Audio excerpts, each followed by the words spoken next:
Again, आज के next topic part 2 of acid base and salt. Acid base salt की आज दूसरी पार्ट में हम लोगों ने मुख्यतया सब इम्पोर्टेंट टॉपिक को आज देखेंगे। Dilution of acid rain basis and alkalis कि आज मेन टॉपिक को आज हम लोग एक्सप्लेन करेंगे और उसे समझने के प्रयास करेंगे। बच्चे सबसे पहले तो एक बात समझें कि डाइल्यूशन आखिर होता क्या है। डाइल्यूशन है adding the water in a acid, it is known as dilution of acid. इसे हम लोग एक डायग्राम के संबंध के माध्यम से इसे समझने की प्रयास करेंगे। एक टेस्ट ट्यूब हम लोग लेते हैं इसमें, और इसमें सम अमाउंट में यदि मान लिया जाए 100% वाटर जो है ये कंप्लीट 100%, लेकिन ये 100% में हमें 10% डाइल्यूशन तैयार करना। तो यदि 10% डाइल्यूशन तैयार करने के लिए इस टेस्ट ट्यूब के अंतर्गत 10 ml जो है एसिड लिया जाता है। 10 ml एंड 90 ml जो होता है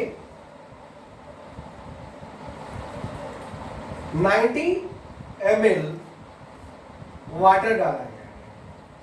तो adding of water in a acid, adding of water in a acid, it is known as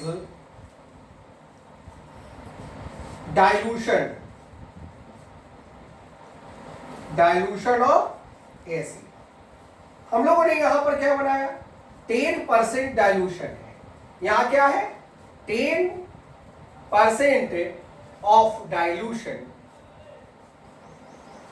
of acid. यदि किसी को प्रॉब्लम्स, हमें उम्मीद है कि आप लोग को डाइल्यूशन समझ में आ गया होगा। Now the next topic is acid rain. Rain के साथ में एसिड, इसका मतलब रेन वाटर में एसिड का मिक्सअप होना। यहां डिफिनीशन दिया हुआ है कि rain containing excess amount of the acid. ये रेन में एसिड आया कहां से? क्वेश्चन तो यहां पर हमारे पास में मिलेगा कि एसिड आखिर ये आया कहां से। तो ये पोल्यूटेंट है, इसका मतलब ऑक्साइड है। फैक्ट्रीज द्वारा, ऑटोमोबाइल्स के द्वारा, डिफरेंट टाइप की व्हीकल्स जो चलती हैं और उससे स्मोक इमिट होता है जो इन्वायरमेंट में चला जाता है।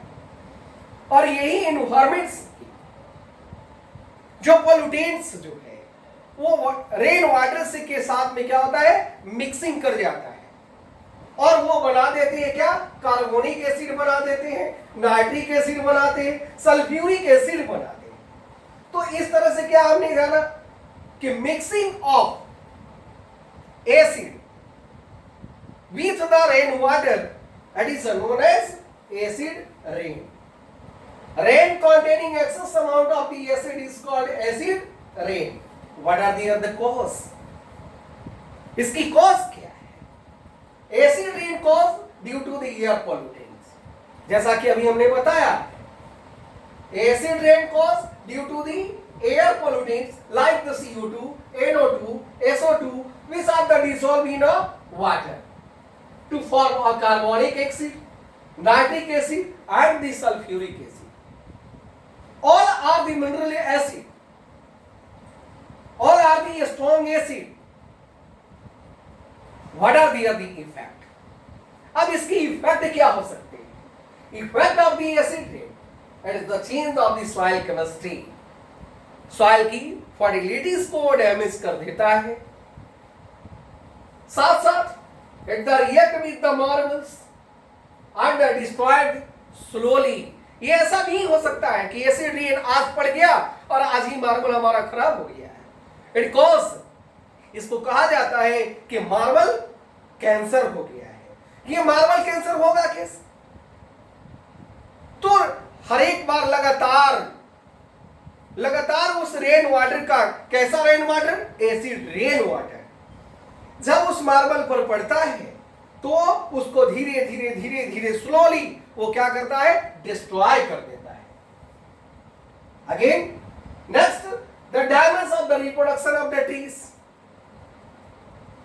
पेड़ों में, ट्रीज में उसका रिप्रोडक्शन इफेक्टेड हो जाता है, जिसके कारण वो नई प्लांट तैयार नहीं हो पाते। It give the bad effect of the skin also. ये हमारे यदि शरीर पर, जानवरों के शरीर पर यदि और रेन वाटर, एसिड रेन यदि पड़ता है तो हमारी स्किन को भी इफेक्ट करते हैं, एनिमल्स की स्किन को भी इफेक्ट कर देते हैं।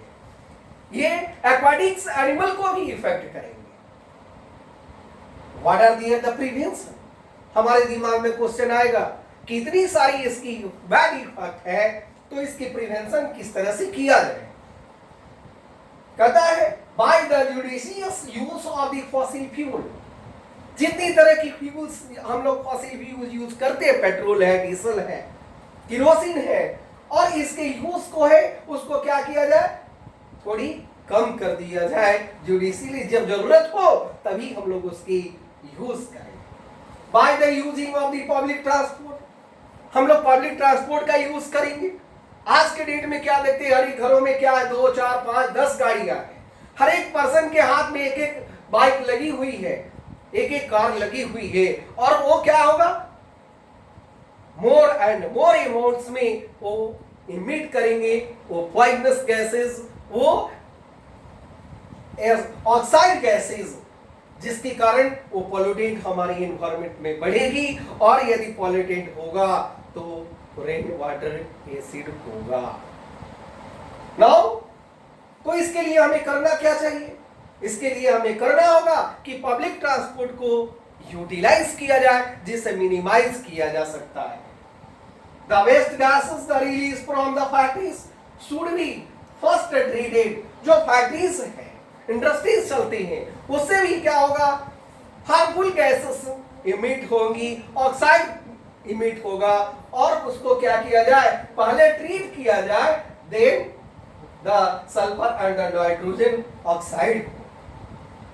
इस तरह से हमने इसमें देखा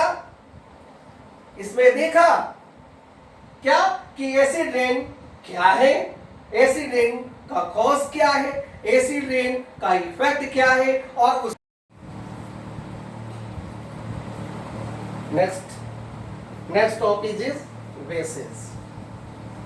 इसके पहले हम लोगों ने एसिड को जानकारी किया था, और उसके बाद बेसिस। और कहते हैं व्हाट इज अ बेस? सबसे पहले वो क्वेश्चन आएगा, क्या रिमार्क आएगा, पहले उसमें ध्यान से सुने कि बेसिस क्या है। कहते हैं any substances which are the react with acid. कोई भी सब्सटेंसेस जो एसिड के साथ में रिएक्ट करता है to form salt and water, और उसके बाद जब रिएक्शन के बाद वो उसकी प्रोडक्ट साल्ट और वाटर बनाए तो वैसे सब्सटेंसेस को क्या कहा जाता है? बेसिस कहा जाता है। इसका मतलब कहता है any substances which react with the acid to form salt and water are known as bases. It is usually bitter in taste. इसका जो टेस्ट जो होता है वो बीटर होता है, और फीलिंग जो होता है वो चिकना होता है, सोपी फीलिंग होता है। गुड एग्जांपल, आपने बेकिंग सोडा को देखा होगा। बेकिंग सोडा को यदि हाथ में ले और उसको इस तरह से बिल्कुल वो कैसा होता है? चिकना होता है, सोपी फीलिंग नजर आता है। यदि टेस्ट करें तो उसका टेस्ट भी क्या होगा? बीटर इन टेस्ट होता है। Next, properties of the basis.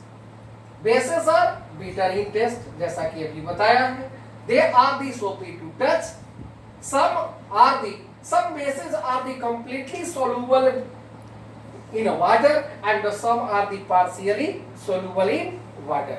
तो वैसे बेसिस को जो कंप्लीटली क्या है, सोलुबल है वाटर के साथ में, उसका एक अनदर नेम भी हम लोग जानते हैं, अल्कलीज कहा जाता है। उसको अनदर क्या कहा जाता है, एल्कलीज कहा जाता है। क्वेश्चन यदि आ जाए कि what is alkalis, basis which are the soluble in water, soluble in water, वैसे बेसिस को अल्कलीज कहा जाता है। Some bases the turn, bases जो होते हैं वो टर्न करते हैं red litmus to blue. Litmus paper आपने देखा होगा, it is a strip like structure होते हैं, और ये ब्लू कलर का लिटमस पेपर, और जैसे ही वो क्या होगा बेसिस के साथ में यदि दिया जाए तो इसकी कलर जो हो जाता है वो रेड कलर में हो जाते हैं। तो वैसे बेसिस हम लोग इसका इंडिकेटर के तौर पे भी हम लोग जान सकते हैं, इसको टेस्ट भी किया जा सकता है। किसके द्वारा, तो लिटमस पेपर के द्वारा टेस्ट किया जा सकता है। कहते हैं कि बेसिस हाउ द पीएफ